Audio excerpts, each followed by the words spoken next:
Guys, welcome to my YouTube channel. ಇವತ್ತು ನಾನು ಮಾಡ್ತಾ ಇದ್ದೀನಿ ಹೆಲ್ದಿಯಾಗಿರುವಂಥ ಹೈ ಕ್ಯಾಲೋರಿ ಮತ್ತು ಹೈ ಪ್ರೋಟೀನ್ ಇರುವಂಥ ಒಂದು ಎಗ್ ಪೀಸ್ ಹೆಂಗೆ ಮಾಡೋದು ಮನೇಲಿ ಅಂತ ತೋರಿಸ್ಕೊಡ್ತಾ ಇದ್ದೀನಿ. ಇದು ಹೇಗೆ ಮಾಡೋದು, ಇದಕ್ಕೆ ಏನೇನು ಬೇಕು ಅಂತ ನೋಡೋಣ ಬನ್ನಿ. ಇಲ್ಲಿ ನಾನು ಬಟರ್ ತೊಗೊಂಡಿದ್ದೀನಿ, ಗ್ರೀನ್ ಚಿಲ್ಲಿ, ಒಂದು 3 ಮೊಟ್ಟೆ ತೊಗೊಂಡಿದ್ದೀನಿ, ಪೆಪ್ಪರ್ ಪೌಡರ್, ಸಾಲ್ಟ್ ತೊಗೊಂಡಿದ್ದೀನಿ, ಬೇಯಿಸಿರುವಂಥ ಚಿಕನ್ ತೊಗೊಂಡಿದ್ದೀನಿ, ಪನ್ನೀರ್ ತೊಗೊಂಡಿದ್ದೀನಿ, ಚೀಸ್ ಸ್ಲೈಸ್ ಮತ್ತು ಬೇಸಿಲ್ ಲೀವ್ಸ್ ತೊಗೊಂಡಿದ್ದೀನಿ. ಇವಾಗ ಮೊದಲಿಗೆ ಮೊಟ್ಟೆನ ನಾವು ಈ ಥರ ಕಟ್ ಮಾಡಿಕೊಂಡು ನೀಟಾಗಿ ಅದನ್ನು ಮಿಕ್ಸ್ ಮಾಡ್ಕೋಬೇಕು.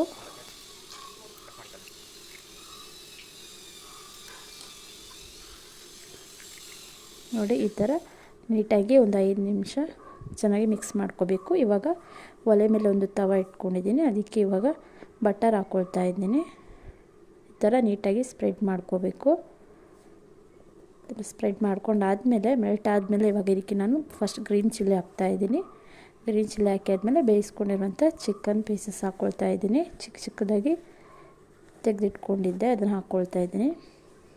ಈ ಥರ ಒಂದು 2 ಮಿನಿಟ್ಸ್ ಫ್ರೈ ಮಾಡ್ಕೋಬೇಕು. ಫ್ರೈ ಆದಮೇಲೆ ಇವಾಗ ಸ್ಮ್ಯಾಶ್ ಮಾಡ್ಕೊಂಡಿರುವಂಥ ಎಗ್ ಹಾಕ್ಕೊಳ್ತಾ ಇದ್ದೀನಿ. ಈ ಥರ ನೀಟಾಗಿ ಒಂದು 3 ಮಿನಿಟ್ಸ್ ನೀಟಾಗಿ ಈ ಥರ ಕುಕ್ ಮಾಡ್ಕೋಬೇಕು, ಬೇಯಿಸ್ಕೋಬೇಕು. 30% ಬೆಂದಿರಬೇಕು. ಬೆಂದಮೇಲೆ ಇವಾಗ ಮೇಲ್ಗಡೆ ಪನ್ನೀರ್ ಹಾಕ್ಕೊಳ್ತಾ ಇದ್ದೀನಿ. ಚಿಕ್ಕದಾಗಿ ಕಟ್ ಮಾಡ್ಕೊಂಡಿದ್ದೀನಿ ಇವಾಗ ನಾನು ಪನ್ನೀರನ್ನು, ಅದನ್ನು ಮೇಲ್ಗಡೆ ಹಾಕ್ಕೊಳ್ತಾ ಇದ್ದೀನಿ. ಹೀಗೆ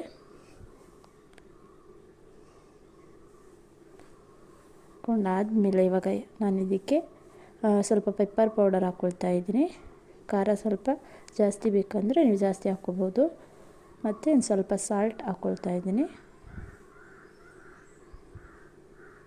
ಹಾಕ್ಕೊಂಡಾದಮೇಲೆ ಇವಾಗ ನಾನು ಒಂದು 2 ಮಿನಿಟ್ಸ್ ಆದಮೇಲೆ ಅದ್ರ ಮೇಲೆ ಇವಾಗ ಚಿಕ್ಕದಾಗಿ ಚೀಸ್ ಸ್ಲೈಸ್ ಕಟ್ ಮಾಡ್ಕೊಂಡಿದ್ದೆ, ಅದನ್ನು ಚಿಕ್ಕದಾಗಿ ಕಟ್ ಮಾಡಿಕೊಂಡು ಈ ಥರ ಮೇಲ್ಗಡೆ ಹಾಕ್ಕೊಳ್ತಾ ಇದ್ದೀನಿ ಎಲ್ಲ ಕಡೆಗೂ.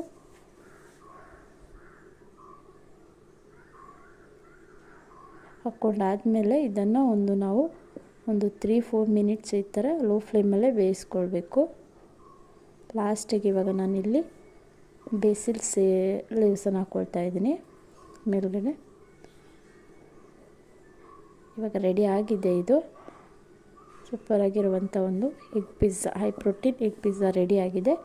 ನೋಡಿ, ಸೂಪರಾಗಿ ಬಂದಿದೆ. ನೀವು ಒಂದ್ಸಲ ಖಂಡಿತವಾಗ್ಲೂ ಟ್ರೈ ಮಾಡಿ.